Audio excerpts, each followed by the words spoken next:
Hoy comenzamos el estudio del Evangelio de Juan y estoy tan contento por hacer esto. Realmente fue el primer libro que enseñé.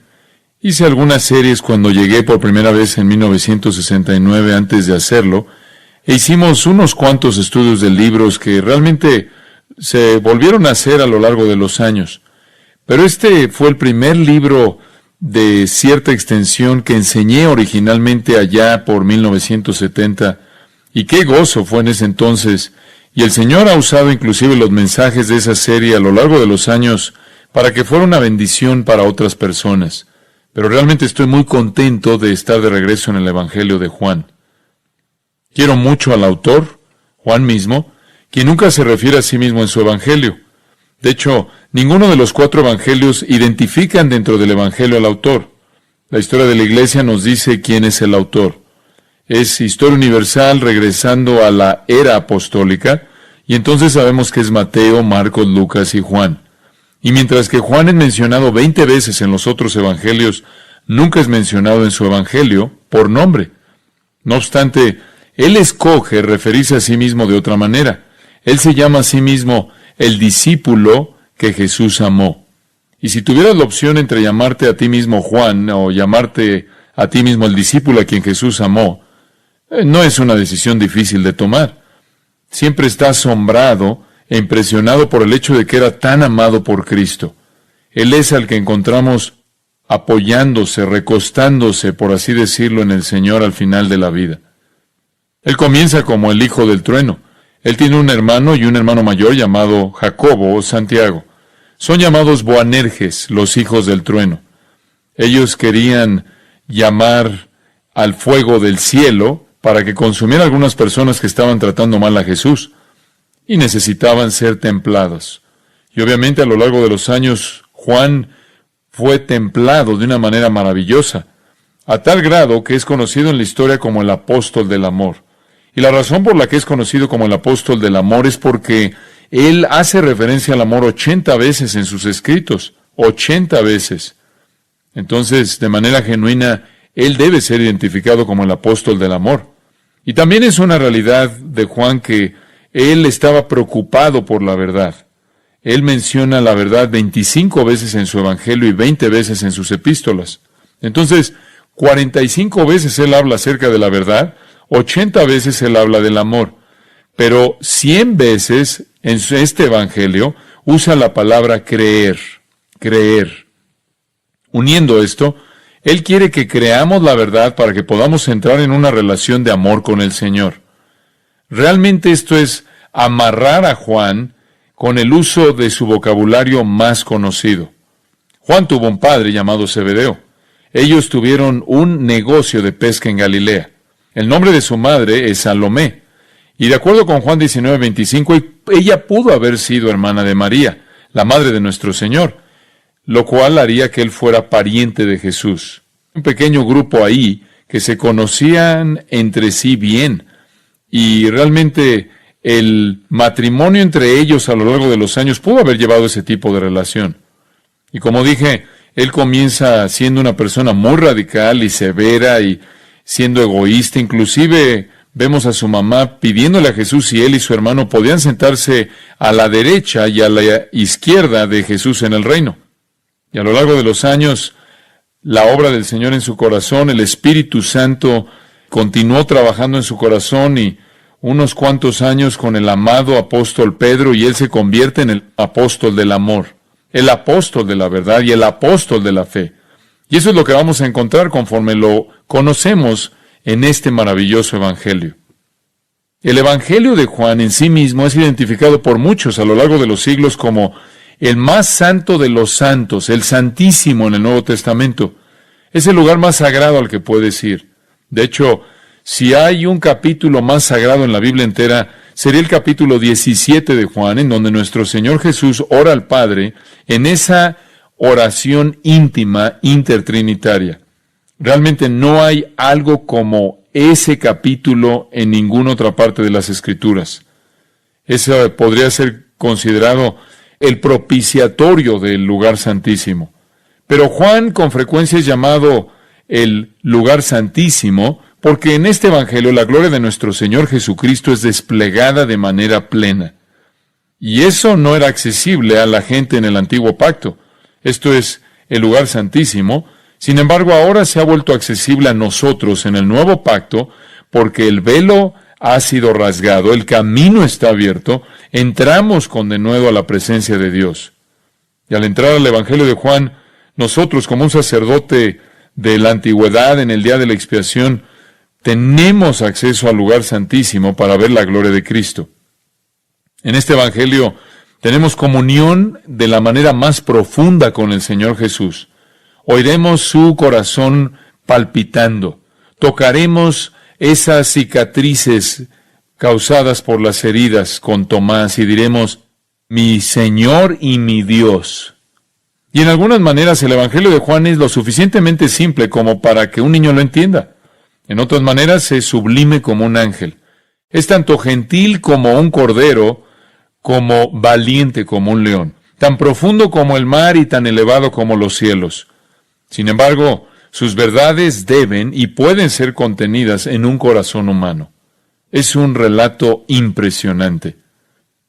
El mensaje de Juan simplemente es este: el Dios eterno mismo se ha vuelto humano. Ese es el mensaje de Juan. El Creador se ha vuelto parte de su creación, totalmente Dios y totalmente hombre. ¿Y para qué? Para que Él pueda salvar a pecadores de su pecado, la muerte, el juicio y el infierno eterno. Ese es el mensaje del Evangelio de Juan, que el Dios eterno, infinito, trascendente, que todo lo conoce, todopoderoso, que está en todo lugar, incambiable, eterno, ese Dios verdadero y vivo, quien es al mismo tiempo un Dios y sin embargo tres personas, se ha vuelto hombre. En el versículo 14 de Juan 1, la frase establece eso cuando Juan escribe, el Verbo se hizo carne. El Verbo fue hecho carne. El Verbo es un título dado a Jesús. En Mateo capítulo 1, en el nacimiento de Cristo, el ángel dice, lo llamarás Emmanuel, lo cual es Dios con nosotros, porque ese bebé mismo es de hecho Dios con nosotros. En Lucas 1, 32 y 35, él debía ser llamado Hijo del Altísimo. Hijo de Dios porque es deidad en carne humana. Esta es la verdad esencial de la fe cristiana, que Jesús es Dios en carne humana. Dios el eterno, infinito, trascendente, que todo lo conoce, todopoderoso, que está en todo lugar. El Dios incambiable eterno ha venido a su creación en forma humana. Esa realidad enorme es el cimiento de la fe cristiana. Hay 4 evangelios que cuentan la historia. 3 de ellos, Mateo, Marcos y Lucas, nos dan la historia terrenal. 3 de ellos ven el nacimiento y la vida y las experiencias y los viajes y el llamado de Jesús a sus seguidores y la enseñanza y las parábolas y los acontecimientos de su vida, incluyendo su arresto y su juicio y su ejecución y su resurrección y muchas de las características con las que estamos tan familiarizados en estos llamados evangelios sinópticos, porque son la sinopsis de su vida terrenal. Pero Juan no nos da la historia terrenal. Juan no nos da la perspectiva histórica de la vida de Cristo. Juan nos da la historia celestial. Él nos da la perspectiva sobrenatural de Cristo. Y en esa manera, Juan es único. De esta manera, Juan es único. 90% de lo que está en Juan no está en Mateo, Marcos o Lucas. 90% de esto es únicamente algo que encontramos en Juan que declara bajo la inspiración del Espíritu Santo. No hay nada en el Evangelio de Juan acerca del nacimiento de Cristo. No hay nada acerca de la primera etapa de la vida de Cristo. No hay nada acerca del bautismo de Cristo. No hay nada acerca de la tentación de Cristo. No hay nada acerca de la transfiguración de Cristo. No hay nada acerca de los viajes de Cristo. No hay nada acerca de la agonía de Cristo en el huerto. No hay nada acerca de su ascensión al cielo, porque Juan no se está concentrando en la historia de su vida. No hay parábolas. Las parábolas son historias terrenales. No hay historias terrenales.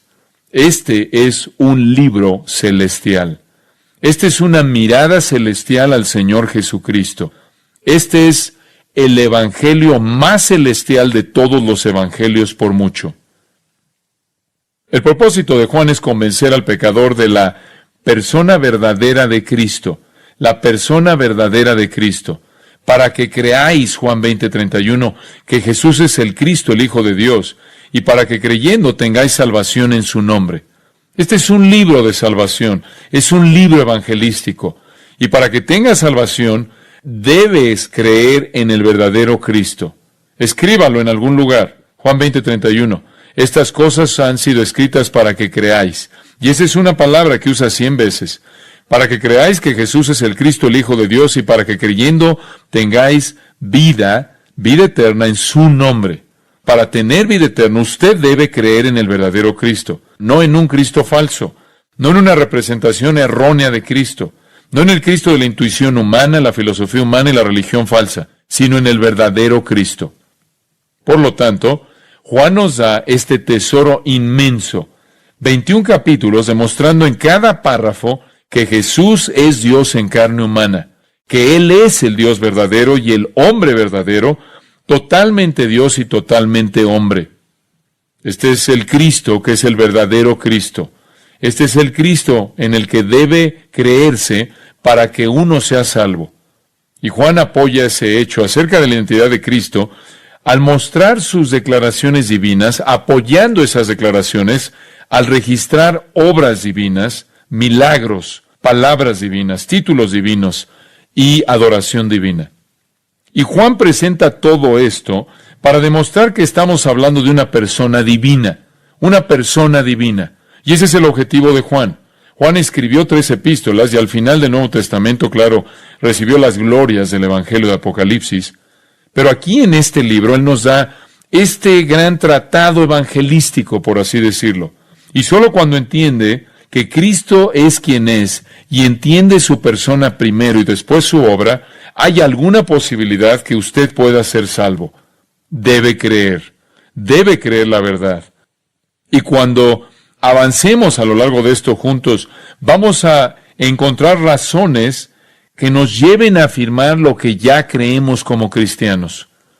Y esto es para equiparnos, armarnos para declarar la verdad acerca de Jesucristo. Parece como si esto estuviera bajo ataque, y siempre está bajo ataque. La gente quiere hablar acerca de Jesús, pero no quieren definir quién es.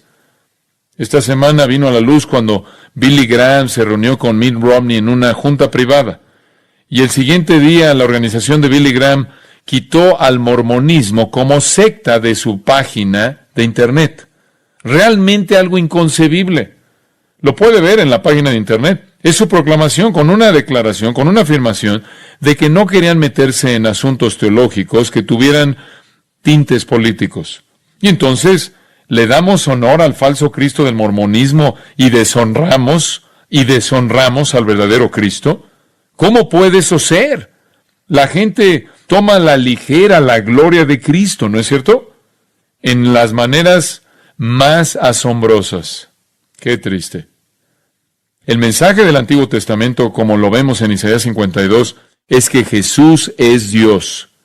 Él no es nadie más que Dios, nada más que Dios. Él no es un hermano espíritu creado de Lucifer y Adán, como dicen los mormones. Hay muchos otros conceptos aberrantes de un supuesto Jesucristo. El Nuevo Testamento, sin embargo, está lleno de evidencia de que Él es Dios. Y no necesito presentarles todo esto. Ustedes lo saben. Está por todos lados en el Nuevo Testamento. Filipenses 2 sería un buen lugar donde empezar. Filipenses 2, el cual siendo en forma de Dios, no estimó el ser igual a Dios como cosa a que aferrarse, sino que se despojó a sí mismo, tomando forma de siervo. Ustedes conocen ese gran pasaje. Leemos en Hebreos capítulo 1 que Él es la representación exacta de Dios, que Dios le dice, oh Dios, tu trono ha sido establecido en el cielo, como lo leemos en Hebreos 1. Y las Escrituras están cargadas de evidencias de que Él es Dios. Simplemente si usted toma los títulos dados a Jesús, también son dados a Dios, y puede ver la igualdad ahí. Dios y Jesús son ambos llamados pastor, ambos llamados juez, ambos son llamados santo en las Escrituras, ambos son llamados el primero y el último, ambos son llamados la luz, Ambos son llamados el Señor del día de reposo. Ambos son llamados Salvador.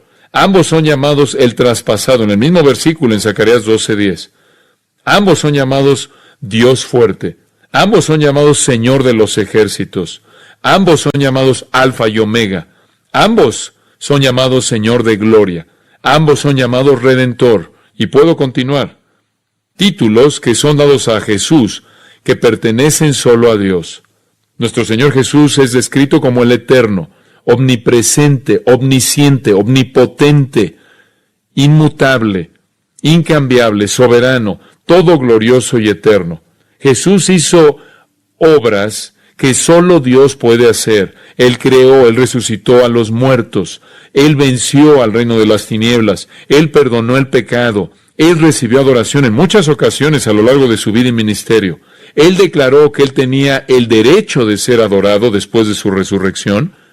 En Juan 14, Él dice que Él es en el nombre en quien toda oración debe ser hecha, para que sea aceptada por Dios y respondida por Dios. Si pides algo en su nombre, Él la oye y lo hace. Él responde oración como solo Dios lo puede hacer. Él hace obras que solo Dios puede hacer. Él recibe adoración que solo Dios puede recibir. Él responde a la oración que solo Dios puede responder. Y vamos a ver eso conforme avanzamos a lo largo del Evangelio de Juan y vemos evidencia sobre evidencia sobre evidencia de su deidad. La suma de lo que Juan nos va a mostrar en este Evangelio se encuentra ahí en el versículo 14. Y aquel verbo fue hecho carne y habitó entre nosotros. Y aquel verbo fue hecho carne y habitó entre nosotros. Esa es la declaración más concisa en la Biblia acerca de la encarnación. Aquel verbo fue hecho carne y habitó entre nosotros. El verbo no es ningún otro que Cristo. Y explicaré por qué es el término que Juan usa. Pero el verbo, quien es Jesucristo, es Dios, quien se volvió hombre. El infinito se vuelve finito. El eterno entra al tiempo. El invisible se vuelve visible. El verbo, Él es llamado el verbo en el versículo 14 y 3 veces en el versículo 1. Juan no explica eso. Juan no lo explica. Podrías preguntar, bueno, ¿por qué es que Juan no lo explica? ¿No parece un poco raro? ¿Por qué no simplemente dice Jesús? Realmente simplificaría las cosas. Él dice el verbo porque era un término perfecto para usarse para identificar a Cristo del lado sobrenatural. Había un entendimiento filosófico del verbo, ese es el término griego logos. Los filósofos hablaban de logos como la realidad que era visible en la creación. Ellos creían en un espíritu logos, algún tipo de fuente de poder no personal, algún tipo de entidad de energía no personal. Ellos creían en algún tipo abstracto de principio de razón, la llamaban, o principio de orden y estructura.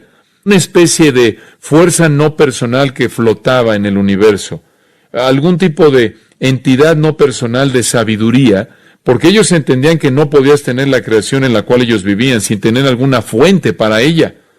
Pero ellos creían que era impersonal o, mejor dicho, no personal. E inclusive la gente común veía el logos, la identificación filosófica de esta fuerza no personal poderosa en el universo, como la fuerza responsable de la manera en la que eran las cosas. Y Juan viene y dice, permíteme presentarte el hecho de que el logos no es una fuerza impersonal, el logos es una persona. El logos es una persona, no una realidad impersonal, sino un Dios personal que vino al mundo en el hombre Jesús, no solo un concepto, sino una persona. Y después, más allá de eso, para el pueblo judío, ellos no necesitaban una explicación porque la frase, la palabra del Señor, apareció tantas veces en el Antiguo Testamento. Y la palabra del Señor simplemente era la revelación de Dios.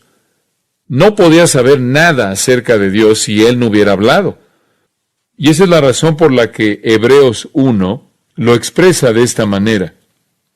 Hebreos capítulo 1. Dios, habiendo hablado muchas veces y de muchas maneras en otro tiempo a los padres por los profetas, en estos postreros días nos ha hablado por el Hijo. Así como el Antiguo Testamento es el verbo escrito y la revelación de Dios, El Nuevo Testamento es el relato del Verbo encarnado en la persona de Jesucristo. Entonces, Él es el Verbo, ya que en Él Dios habla, y ese concepto fue bien establecido entre los judíos. La palabra del Señor vino a tal o cual. Lees eso a lo largo del Antiguo Testamento. La palabra del Señor o el verbo del Señor con frecuencia vino a los profetas y con frecuencia vino a los padres. Fue la voluntad de Dios expresada y comunicada a través de la revelación. Entonces, el verbo o la palabra del Señor es la expresión de Dios al pueblo. No hay una mayor demostración de eso que Jesucristo. Él es Dios hablándonos. Si quieres oír de Dios, puedes leer el Antiguo Testamento y oirás lo que Dios le habló a los padres y a los profetas que lo escribieron. Pero si quieres la revelación más completa de Dios, vas al Nuevo Testamento porque Dios habló de la manera más completa en Cristo. En Cristo. Entonces, Juan nos está diciendo que Jesús es la encarnación de Dios. Y, como vemos en Hebreos 1, Él es la representación exacta de la naturaleza de Dios. Dios habla en Cristo de la manera más clara, más completa y salvadora. Entonces, aquel verbo fue hecho carne, fue hecho, ginomai. Aunque Dios es inmutable, Dios es un ser puro, eterno, no está cambiando, desarrollándose, creciendo. Él es puro, eterno, constante, inmutable, incambiable. Es un ser que no cambia de manera constante. Sin embargo, Él entra en la creación y se vuelve humano, lo cual es el proceso de volverse. Y Él comienza en un vientre y se vuelve un niño y crece en sabiduría y estatura y favor con Dios y los hombres. Él, quien es ese ser puro, se vuelve un hombre, se vuelve carne. Eso es lo que eso significa. Y habitó entre nosotros. Él no es una visión. Su humanidad no es una aparición. Su humanidad no es un fantasma como lo podemos señalar. Algunas personas lo han dicho, los docetistas. Esto es un grupo de herejes que Él no tuvo apariencia humana o alguna aparición de humanidad o alguna ilusión de humanidad. Él, de hecho, fue hecho carne y habitó entre nosotros. Filipenses 2, fue hecho a semejanza de hombres. Hebreos 2:14 dice, Él participó de carne y sangre. Durante 33 años, la plenitud de la deidad, Colosenses 2:9, la plenitud de la deidad habitó en Él corporalmente. Totalmente Dios y totalmente hombre. No mitad Dios y mitad hombre, sino totalmente Dios y totalmente hombre. Ese es el mensaje de Juan a lo largo de este libro. Debes estar en lo correcto acerca de Cristo, tener el entendimiento correcto acerca de Cristo, totalmente Dios y totalmente hombre. Cualquier ataque en contra de su deidad es una herejía. Cualquier ataque en contra de su humanidad es una herejía. Ahora, para demostrar que Jesús es totalmente Dios en carne humana, enfatizar el aspecto de deidad, Juan nos lleva a lo largo de 3 verdades muy importantes. Hay 3 cosas que demuestran la deidad de Cristo: su preexistencia con Dios, su coexistencia con Dios y su autoexistencia con Dios. Él es preexistente, coexistente y autoexistente. Y no quiero que se enreden con los términos. Esos no son términos complicados. Y espero poder presentárselos de una manera fácil de entender. Este es el mensaje de Juan. En el principio era el verbo. Una declaración simple. En el principio. ¿Qué principio? ¿El principio de qué? En el principio de Génesis 1:1. Ese es el principio. Es el principio. En el principio. El mismo principio que está en Génesis 1:1. En el principio creó Dios los cielos y la tierra. En ese principio era el verbo. ¿Cuál es la importancia de eso? El verbo ya estaba existiendo. Esto quiere decir que el verbo, quien es ningún otro que el Hijo de Dios, Jesucristo, ya estaba existiendo cuando Dios creó todo lo que existe. Ahora, si no eres parte de la creación, si no eres parte del tiempo y el espacio, entonces eres eterno. Esa es una declaración muy importante. Juan afirma su preexistencia. Él existió antes de el principio de todo lo que existe. Él ya estaba existiendo. Ese es el tiempo imperfecto del verbo ser, el verbo eimi. El tiempo imperfecto quiere decir continuamente. Él estaba existiendo continuamente ya cuando el principio comenzó. Él no comenzó con el principio. Él no es parte de la creación. Él no es un ser creado. Él ya es un ser que estaba existiendo. El tiempo comenzó con la creación. El tiempo comenzó con el primer día cuando Dios creó, y el segundo día, y el tercer día, y así continuamente el tiempo ha marchado hasta el tiempo en el que un día terminará y viviremos en la eternidad sin tiempo.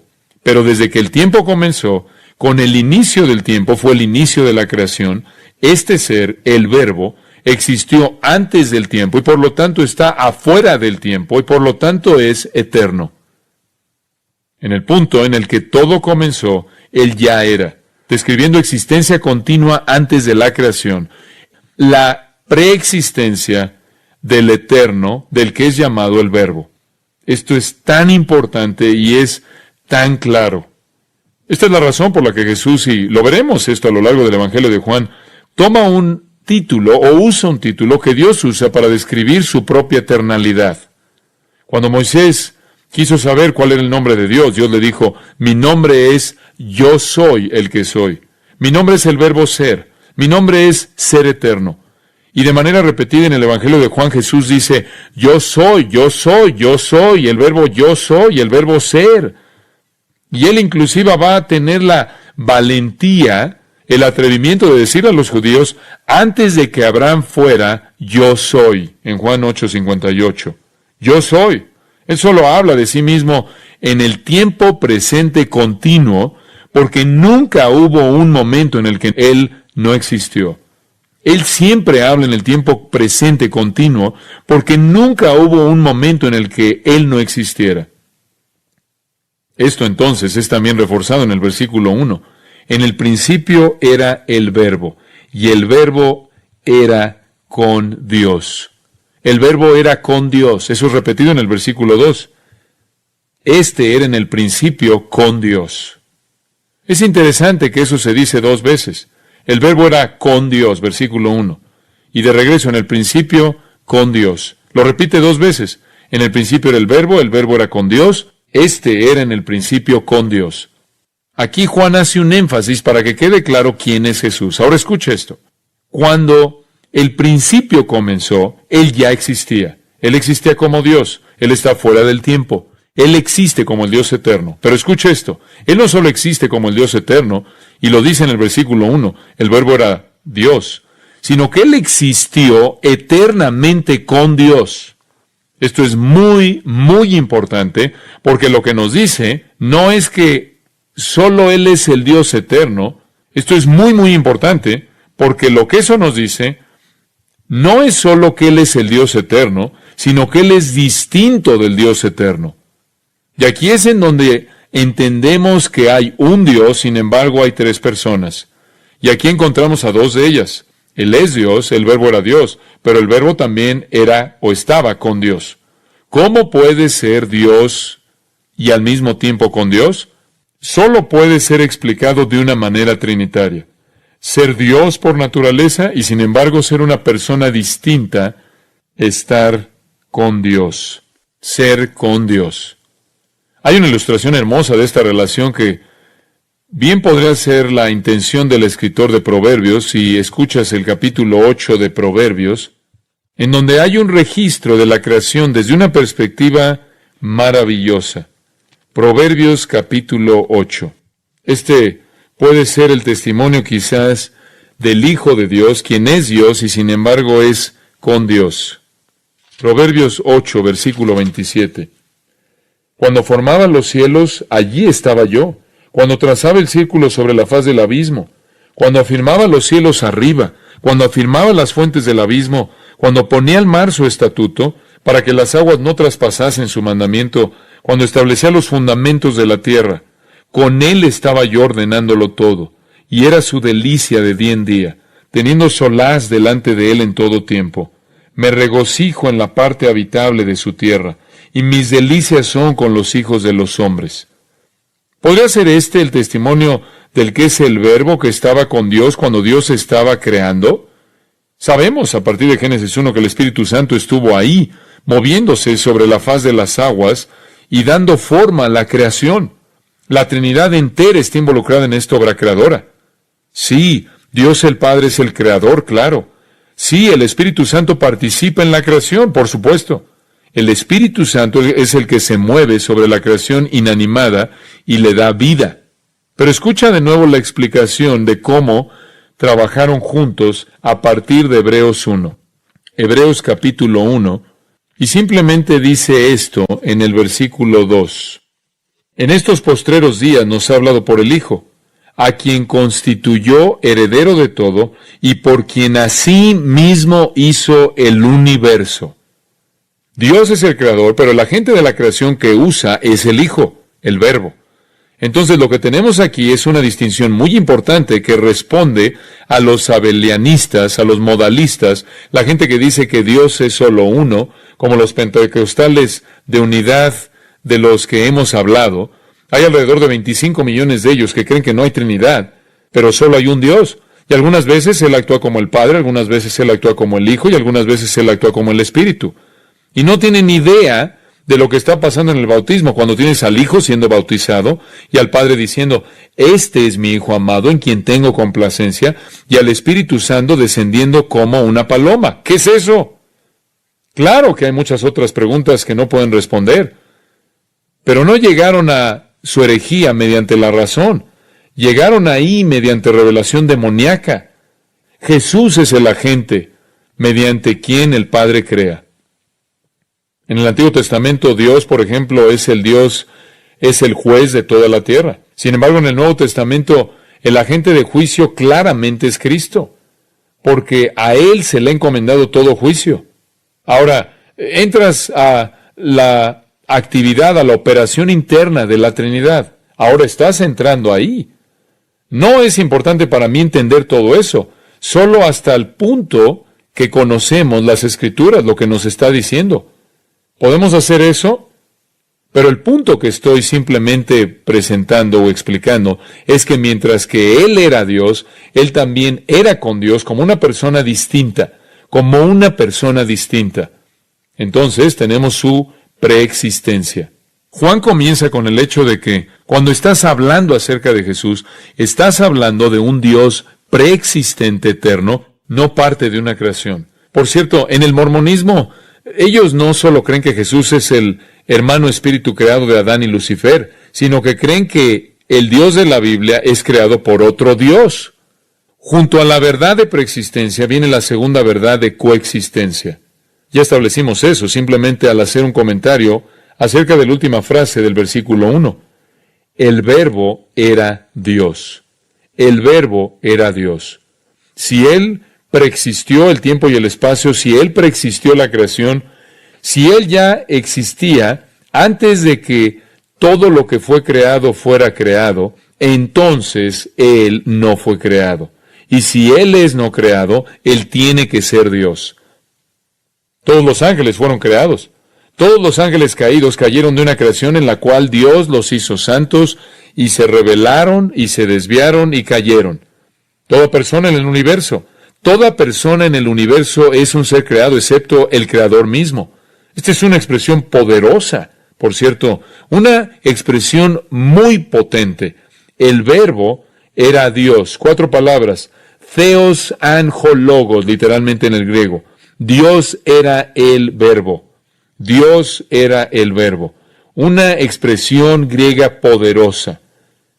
En Juan 17 Jesús habla en su oración al Padre en el versículo 5 acerca de la gloria que Él tuvo antes de que el mundo comenzara. Cuando Él era proston theon, al mismo nivel con Dios. Como lo dije en Filipenses, Él dice que esto no fue algo a lo cual se aferró, se despojó de ello por causa de la encarnación. Colosenses 2:9. En Él habita corporalmente toda la plenitud de la deidad. Él es totalmente deidad. Él es deidad total. Dios era el Verbo. 4 palabras en griego. La declaración más clara, más directa de la deidad del Señor Jesucristo en los 4 evangelios. Dios era el Verbo. Entonces, Él es preexistente, está fuera del tiempo y el espacio antes de que cualquier cosa que fue hecha fuera hecha. Y Él es coexistente. Él es Dios totalmente. Estos son elementos esenciales para la fe salvadora. En tercer lugar, su autoexistencia. Su autoexistencia. Él es autoexistente. Esto es obvio. Si no eres creado, entonces exististe afuera de la creación. Debe ser autoexistente. Preexistente, coexistente, autoexistente. ¿Cómo establecemos eso? Versículos 3 y 4. Todas las cosas por Él fueron hechas, y sin Él nada de lo que ha sido hecho fue hecho. Esta es una reiteración esencialmente de lo que leímos en Hebreos, que Dios hizo todas las cosas a través de Él. En Él estaba la vida y nos vamos a detener ahí. Esta es la prueba de su autoexistencia. Todo lo que existe llegó a ser a través de Él. Esa es una declaración positiva, simple, clara, una evidencia evidente, una evidencia clara, ni siquiera puedes rebatirla, de que el Señor Jesucristo es deidad eterna. Todo lo que existe, Él lo hizo. Todo vino de Él. Él no vino de nadie o de nada. Todo vino de Él. Escuchen lo que dice 1 Corintios 8:6.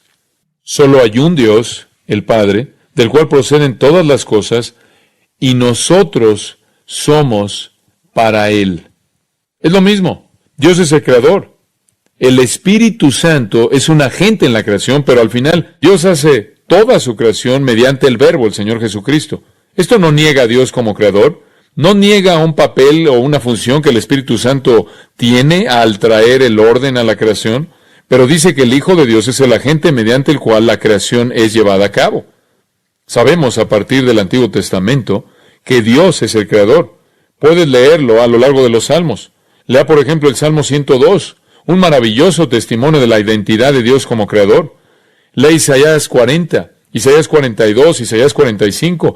Hay muchos lugares en el Antiguo Testamento que hablan acerca de Dios como creador, por no decir nada acerca de Génesis 1 y 2.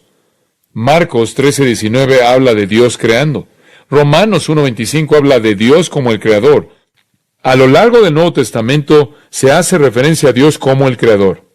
Y entonces, claro, es el Señor Jesucristo, mediante quien Dios hizo todo lo que Él hizo, como leemos aquí y en Hebreos capítulo 1. La confesión positiva es que todas las cosas por Él fueron hechas. La confesión negativa en el mismo versículo es que sin Él nada de lo que ha sido hecho fue hecho. Esa es la declaración negativa. Tienes la declaración positiva y la negativa. Nada. Ese es el griego. Literalmente en griego, ni una cosa.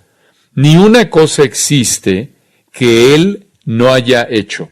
El creador de todo debe necesariamente entonces ser alguien que no fue creado. Si Él no fue parte de la creación, entonces Él no fue creado, ¿no es cierto? Esto es necesario. Solo el Dios eterno no fue creado. Los judíos estarán de acuerdo con eso. Solo el Dios eterno no fue creado. Si Jesús es el creador de todo lo que es creado, entonces Él también no fue creado y por lo tanto Él es el Dios eterno. Jesús es Dios, no puede escapar su deidad. Sin embargo, mientras que Él es Dios, Él es con Dios. Él es Dios, sin embargo, es distinto de Dios. Él es Dios, sin embargo, Él es el medio a través de quien Dios crea, lo cual de nuevo enfatiza su distinción. De nuevo, el argumento es simple. Debido a que Dios, el Hijo, es el creador de todo lo que existe, Él tiene que estar afuera de la creación y eso implica que Él no fue creado. Él tiene que estar afuera del tiempo y eso sería ser eterno. Ahora esto también lleva a otra conclusión, una conclusión muy obvia que se afirma al principio del versículo 4. En Él estaba la vida. Él no recibió su vida de alguien, Él no recibió vida de alguien, nadie le dio vida, en Él estaba la vida. Ahora esto comienza a llevarlo a lugares de los cuales no puede escapar. Comienza a pensar en Dios siendo eterno y siendo alguien que está eternamente vivo. No hubo nunca un momento en el que Dios no existiera. Eso es más de lo que su mente frágil puede recibir, o la mía, la eternalidad de Dios. Pero, como una parte esencial de su eternalidad, como es evidenciada por su creación, estaba la vida.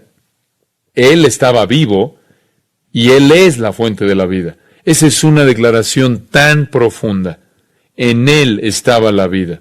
Y la palabra usada no es bios, porque Él no solo está hablando de vida biológica, la cual es una forma de vida, sino que la palabra es zoe, la cual tiene que ver con vida espiritual, el principio de vida, la realidad de la vida.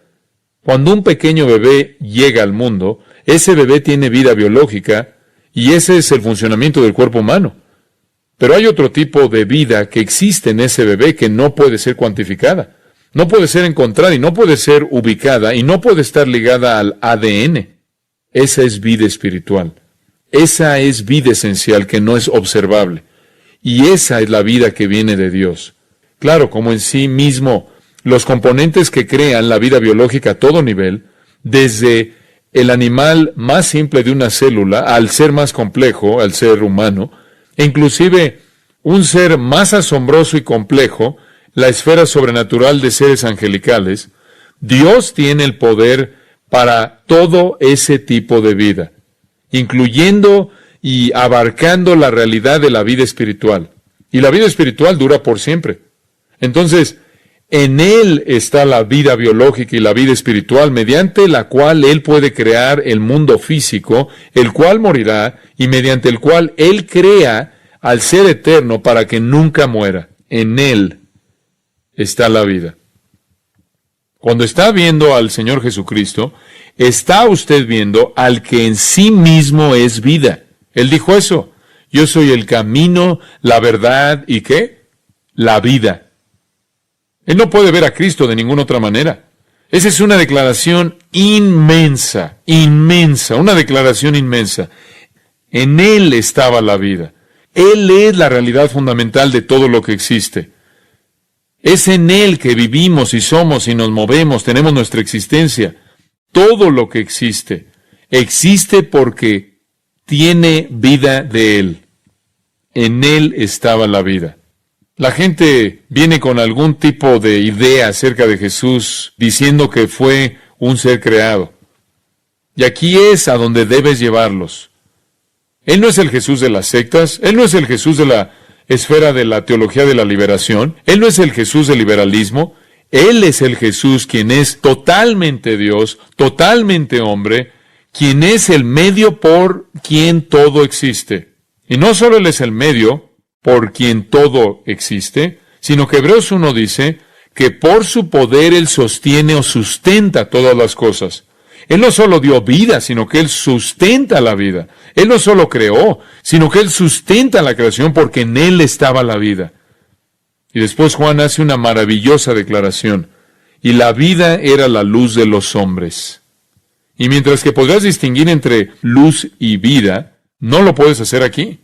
Lo que Juan está diciendo es que la vida es lo mismo que la luz de los hombres. Es la misma frase. La vida era la luz, así como el verbo era Dios. Es la misma construcción griega. Y Juan está conectando la vida y la luz. El que era la vida se volvió la luz de los hombres. Esa es la razón por la que Él encarnó, ¿no es cierto? Esa es la razón por la que Él vino al mundo, para brillar en las tinieblas, para revelar a Dios. La vida era la luz. Esa es una declaración de igualdad. Esa es una declaración paralela. La vida y la luz en este caso son lo mismo, lo mismo. La luz es la revelación de la vida. Jesús dijo en Juan 8:12, yo soy la luz del mundo, ¿verdad? El que me sigue no andará en tinieblas. Juan 8:12. Yo soy la luz del mundo. Veremos eso cuando lleguemos a Juan 8. Es una declaración asombrosa. Él es la vida manifiesta.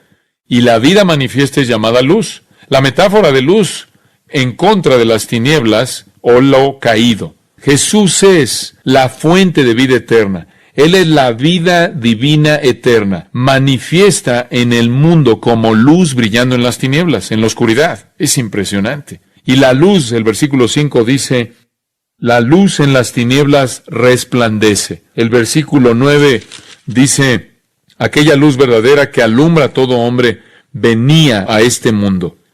En el mundo estaba, y el mundo por él fue hecho, pero el mundo no le conoció. La luz brilla en las tinieblas y las tinieblas no lo comprendieron. Probablemente tienes una lectura ahí al margen, en algunas versiones. No sé por qué no reemplazan esta palabra comprender, porque comprender es una palabra antigua en algunos idiomas. Para nosotros significa entender, y eso no es lo que está diciendo en el idioma original. Lo que realmente está diciendo es que la oscuridad, las tinieblas, no catalambano. Catalambano es la manera más vívida de explicar que realmente lo que está diciendo es que vences, golpeas y vences y dominas. Eso es lo que está diciendo. Y lo que está diciendo es que el que es la vida ha venido al mundo y es la luz del mundo y las tinieblas no lo pueden vencer, no lo pueden abrumar. Ustedes saben eso. La oscuridad no puede vencer la luz. La luz siempre vence a la oscuridad. Entras a un lugar aislado que está totalmente oscuro en un cuarto y simplemente entras con una vela y la luz va a vencer a la oscuridad. La vida de Dios, el eterno, la vida eterna, Jesús, viene al mundo como luz y Él alumbra al mundo y Él continúa alumbrando al mundo. Y observe esto, la oscuridad no lo puede vencer. Las tinieblas no prevalecieron contra ella. ¿Cuáles son las tinieblas? ¿A qué se está refiriendo? Bueno, si va a Lucas 22:53, Jesús venía a la cruz y dijo, esta es la hora de la potestad de las tinieblas. Esta es la hora del poder de las tinieblas. Aquí es cuando el infierno va a arrojar todo lo que tiene contra mí. Las tinieblas se refieren a Satanás, los demonios y todo el complejo de las tinieblas de la oscuridad. Este es el reino o la esfera, el dominio de las tinieblas. De eso está hablando. Las tinieblas demoníacas no pueden vencer la luz. Las tinieblas ha tratado de hacerlo. Satanás trató de destruir la línea mesiánica muchas veces. Satanás trató de matar a todos los bebés y atrapar al Mesías en la matanza cuando Jesús solo era un niño. Los demonios estuvieron tras Jesús una y otra y otra y otra vez. Trataron de vencerlo en toda manera posible. Satanás mismo viene a él en la tentación para tratar de que él se postre, de que él viole la palabra de Dios. Y Satanás hace todo lo que puede en el huerto, como ustedes saben, para que él fuera en la dirección opuesta a la voluntad del Padre y al sacrificio de la cruz. Y Jesús, a lo largo de sus viajes, se encontró con demonios en donde quiera que iba, que andaban tras él, atacándolo todo el tiempo, podríamos decirlo.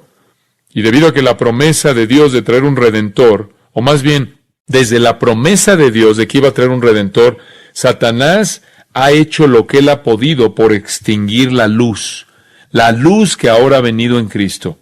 Pero las tinieblas, la oscuridad, todas las tinieblas demoníacas, todas las fuerzas del infierno, junto con su maldad humana que lo sigue, no puede tener éxito en extinguir la luz.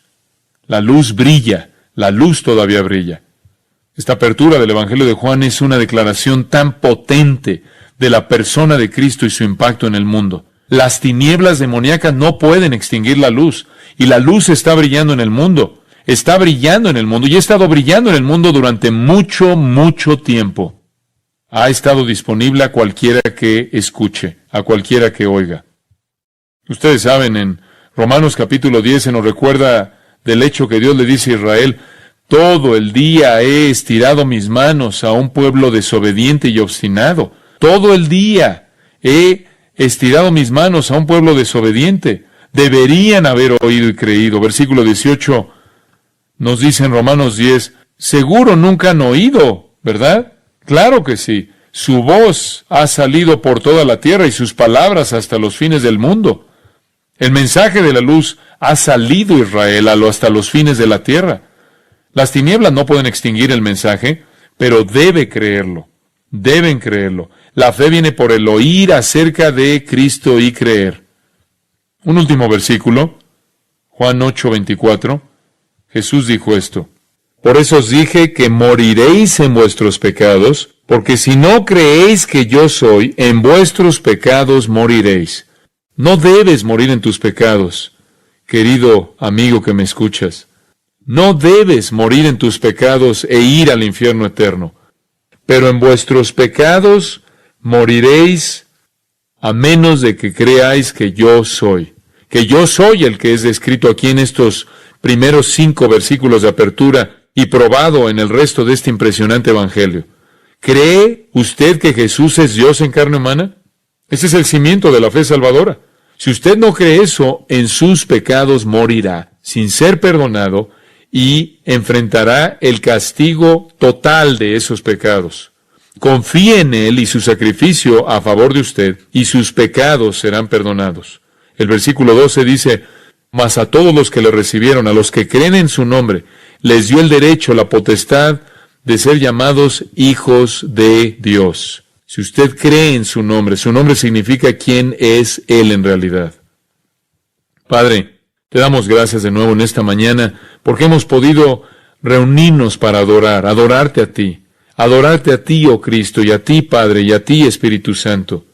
Levanta nuestras canciones de alabanza, himnos de alabanza y oraciones de petición, adoración, gratitud. Lo hemos venido a hacer, hemos venido a levantar nuestras canciones de alabanza, himnos de alabanza y oraciones de petición, adoración, de gratitud. Estamos agradecidos porque hemos sido expuestos al texto impresionante, maravilloso, divino de las Sagradas Escrituras, que nos da la verdad más profunda y comprensible en un idioma que inclusive un niño podría entender. La simplicidad de esto, las pocas palabras, la claridad, la brevedad, el poder claro de su evidencia, estamos conscientes de que estamos abriendo un libro sobrenatural y no hecho por los esfuerzos de los hombres. Lo que dice es verdad, lo que dice acerca de nuestro Señor es verdad acerca de Él. Que lo creamos con todos nuestros corazones, para que creyendo tengamos vida en su nombre. Padre, te damos gracias por la gracia que se nos ha extendido a nosotros. Somos indignos, no merecemos ser parte de tu reino, no merecemos ser llamados tus hijos, tener la potestad, el derecho de ser hijos de Dios. Qué regalo tan impresionante, asombroso, vivir en tu cielo eterno con todas sus glorias y gozos para siempre. Si esto es lo que le das al que cree en tu Hijo, oro, Señor, que tú lleves a cabo una obra de gracia salvadora en los corazones de muchos hoy, que se vuelvan de su pecado y se vuelvan a la única esperanza en el Señor Jesucristo. Gracias por la verdad clara que nos has dado.